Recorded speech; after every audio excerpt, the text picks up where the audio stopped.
So I'm working on the rear brakes here for the Ram, just to try to get things moving.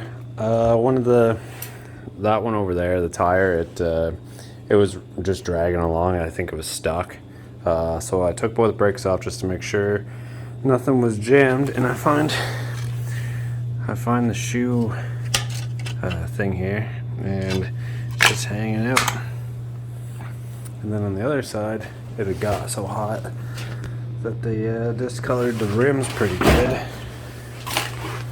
And they look like they've been hot for a long time. But anyways, this one came off really tough, and when I beat it, I broke the drum. So I think I'm in for a full brake job anyways, but yeah. And there is a zip tie holding on the emergency brake cable. Fun times. So next up, I think I'm going to try to drop this tank.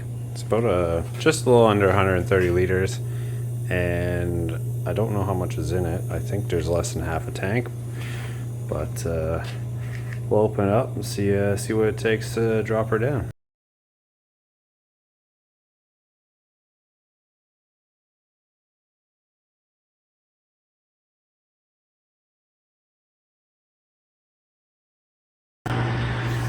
Got the gas cap off. It's got about at least a third of a tank in there. So I'm going to see if I can siphon all that out, make the tank a little lighter.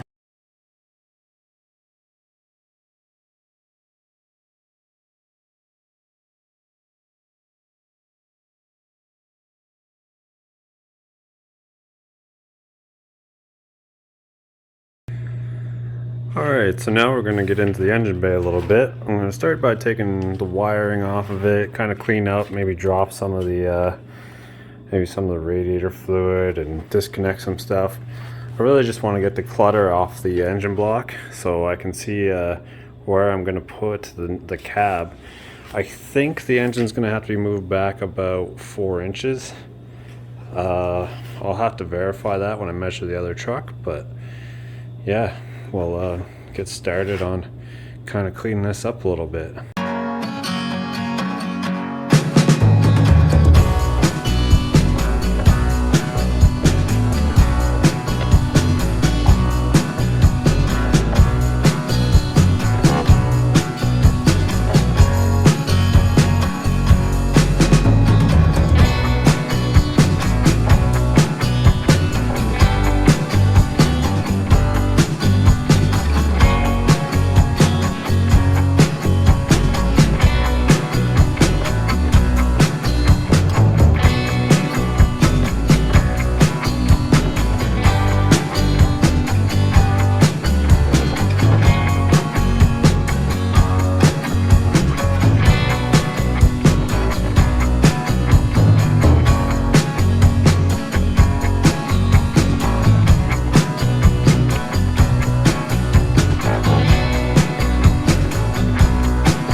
So I got the wiring harness out.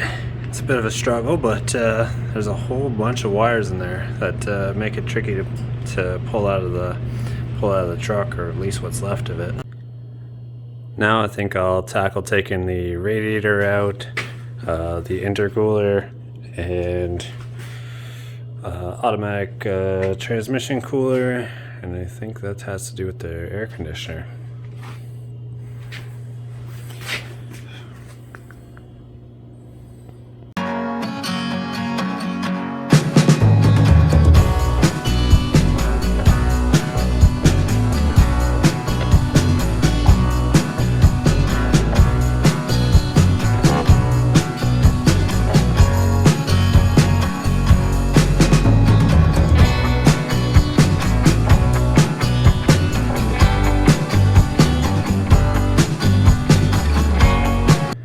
So I think I got everything disconnected.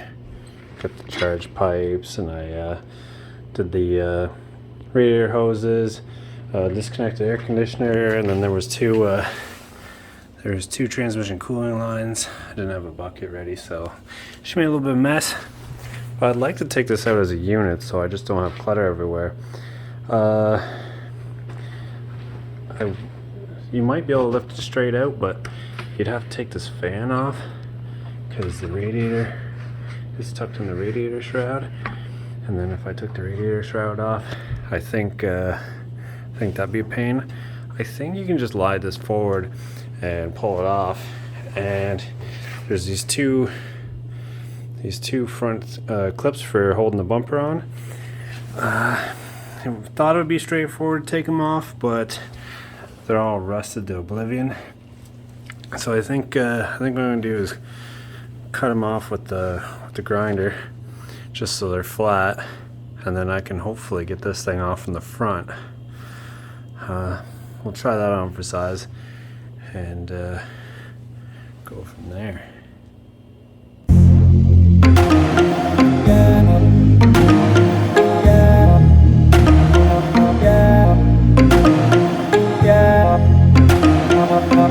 Well, alright, that wasn't too bad. Well, so we got this here. Got her off. I'd say that probably weighs about, I don't know, maybe like 80, 90 pounds. It's just more awkward than anything. But now we can see what's up at the front. There's so much room for activities.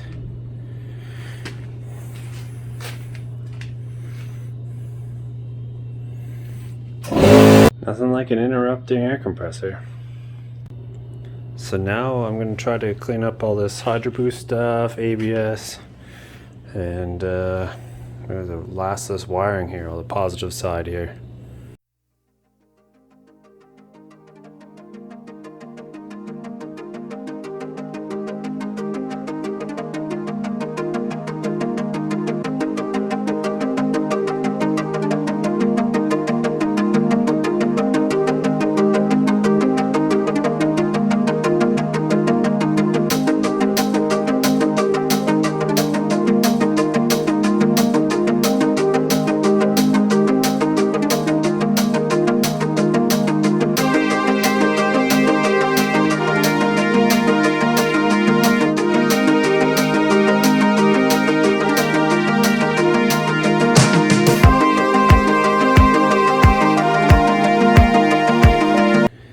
So I got the starter pulled out. I was going to pull just the wires out and unhook it from the starter, but I know it's 3 bolts to hold in the whole starter, and I was kind of fighting with that big battery cable, so I was like, whatever, I'll just pull the whole thing out through. Wasn't the easiest thing, but it's one way to do it. And then I got the ABS undone and the Hydro Boost system here, got those marked up, and that seems to be doing all right. I got this ground left to take care of. One thing while I was underneath here. So I got the transmission cooling lines here, and I think someone fancied themselves a bit of a plumber. I think this is PEX pipe, and then they're put on with these small clamps here. These are Oetker clamps. You just kind of crimp them and focus, buddy. Just kind of crimp them on, and they do their thing. But yeah, I guess it worked. But he said that the automatic transmission fluid leaked a little bit, and I think he just worm gear clamped it on the front here. This is the one that was leaking, and he was just like, yeah, send it. I'll have my work cut out for me when I start to take care of some of this rust. Oh my goodness, I can't believe how much rust is on this thing. But it just keeps getting worse and worse.